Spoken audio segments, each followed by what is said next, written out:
In today's video, I'm going to teach you how to use email templates in Gmail. No more copy and paste.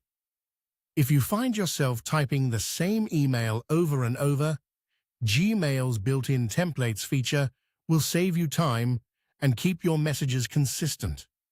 It lets you save any draft and drop it into a new email with just a couple of clicks. First, make sure templates are turned on.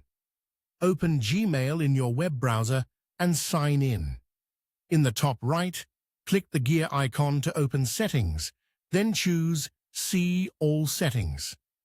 Along the row of tabs at the top, click Advanced. Look for the option labeled Templates and select Enable.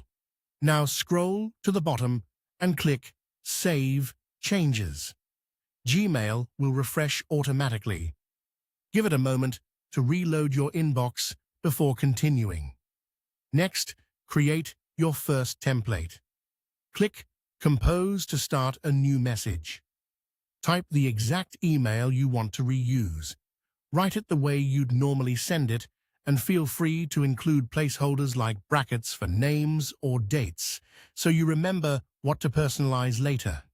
If you want the subject line to be part of the template too, add that now as well.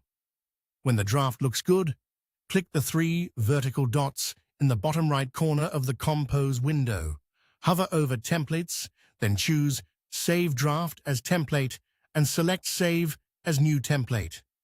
Give your template a clear name you'll recognize later, then click Save.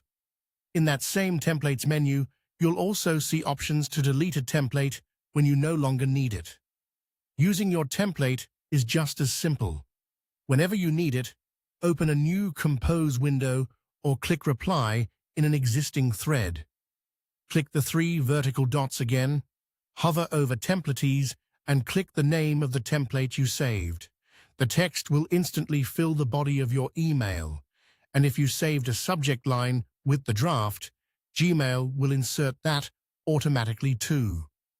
Before sending, scan the message for any placeholders and update the details so it's accurate and personal. That's it. You've enabled templates, saved your first one, and learned how to insert it in seconds. This small setup removes repetitive typing, reduces errors, and helps you respond faster, especially for common replies, introductions, follow-ups, or status updates. Try building a few templates you use most often, and keep their names short and descriptive so you can find them quickly. If the video has been helpful and you want more tips, please subscribe to the channel. It's free.